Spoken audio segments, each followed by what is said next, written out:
Cheers,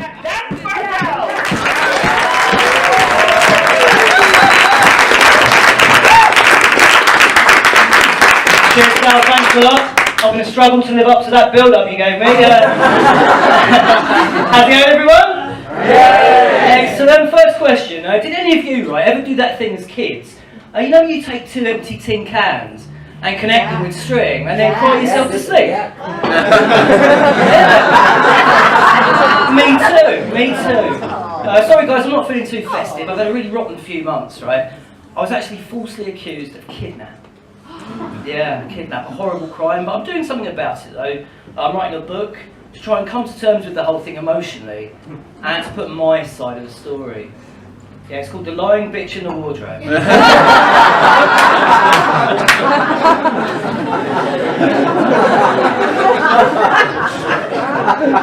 Cheers guys. Unsurprisingly, I've not been sleeping too well. I've been suffering with these stress dreams. I don't know if any of you have ever experienced them.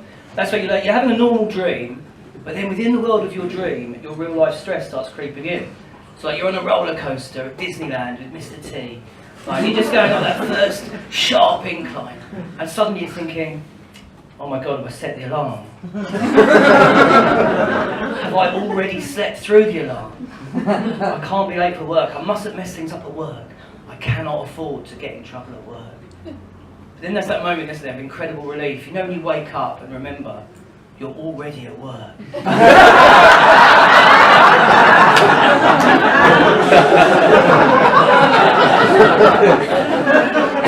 So lovely, yeah.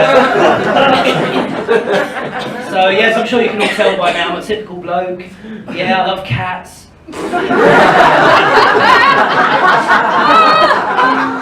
let's face it, they're the best pet, aren't they? I mean, they're the ideal halfway house between a dog and a plant. Because you don't actually have to do anything with them, do you? But they will remind you not to let them die. My cat's called Bowie. She's a rescue cat, and I got her from the Cats Protection League. Yay! Cheers, guys. They rescued her in an epic battle with their arch enemies, the Cats Destruction League. Not good. Still, it's not all glory with cats, though, is it? Hence the popular expression, it's not all glory with cats. I was recently stood at home in the kitchen making my first cuppa of the day, and Bowie comes in from the garden and deposits directly onto my bare foot what I can only assume she thought of as a gift. And I know you know what I mean. It's a poor little baby bird. It was all small and cold and clammy and lifeless. A few feathers, a little bit of blood. Plenty of cat saliva. It was absolutely disgusting. I mean, I ate it, but I didn't enjoy it.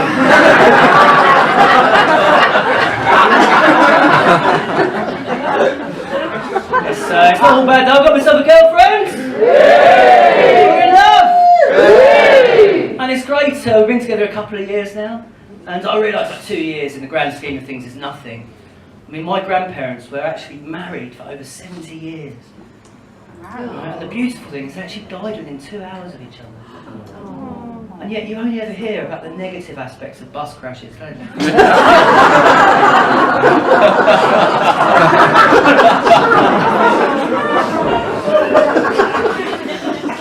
Yeah, the relationship's going really well actually, and the only real drawback is we both put on a bit of what they call contentment weight. And, yeah, all right.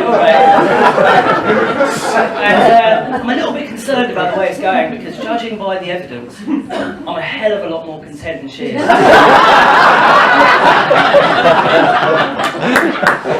But it's lovely at home. We've got the domestic bliss going on. Nothing too exciting. We both like watching telly. We don't really get into the same shows though. Like she watches Strictly Come Dancing, and I've never seen an episode. I can't stand stuff like that. In fact, until the other week, I thought that Anton du Bec was just a posh way of saying Anton Deck. I really love that show Hoarders. Has anyone seen that? Hoarders? Yeah, it's brilliant, isn't it? I love it. I've got every episode on VHS and DVD. Trace of them all over the place. And I tell you what, I I tell you what I don't like, the worst thing on TV surely has to be those terrible Babe Station sex line programmes.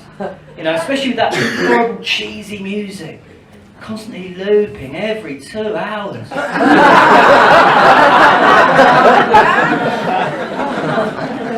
no good, is it? It's no good.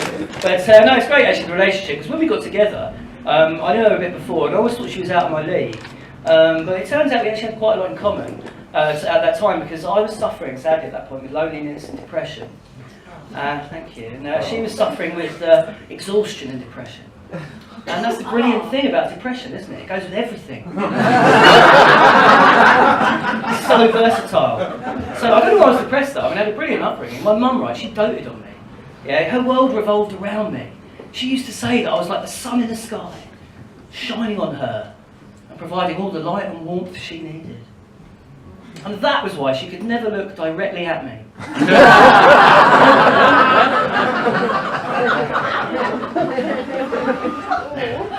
Yeah, she did her best, my mum. Yeah, she knew I loved animals, but we couldn't afford the zoo, so she took me to the butcher's. I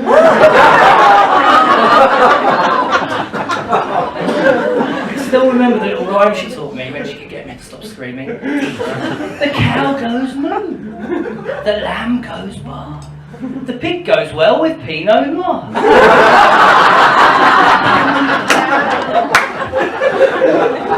My dad, he had his issues as well, you know, he's sadly terrified of change, you know, destroyed his career as a beggar. I'll never forget one day he took me out, right, and he pointed, he said, son, he said, you see that? He said, that was there long before you were born, and it'll be there long after you've gone, and don't you forget it. And it was a bit confusing because he was pointing at a pie. I don't get it either, sorry guys. Actually, sorry, I feel a bit bad about something to be honest. Have we all seen air quotes? Yeah? Well, consider this is an air asterisk, right? And it points to a footnote that says all relationship statuses contained within this set were correct at the time of writing. Yeah, that's true. Sadly, we parted ways a little while ago. You know, no hard feelings though. You know, she just wanted someone better, which is reasonable enough. But it's quite difficult as a comedian to keep your actual material up to date with the actual events of your actual life. I mean, the fucking cat's been dead 18 months.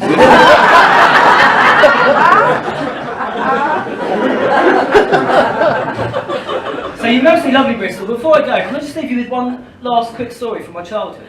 Yeah. Yeah, okay, cheers. When I was 9, right, I had a goldfish called Goldie. And I loved that fish.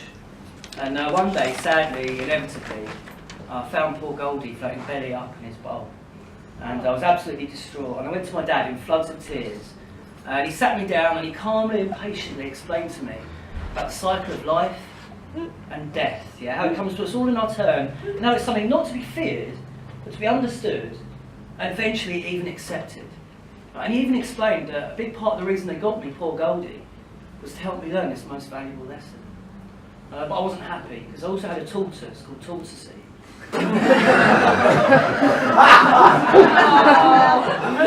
We were a very creative family. So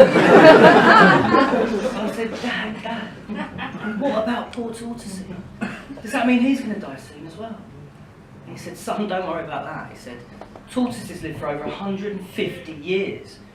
In fact, we had you to teach him about it.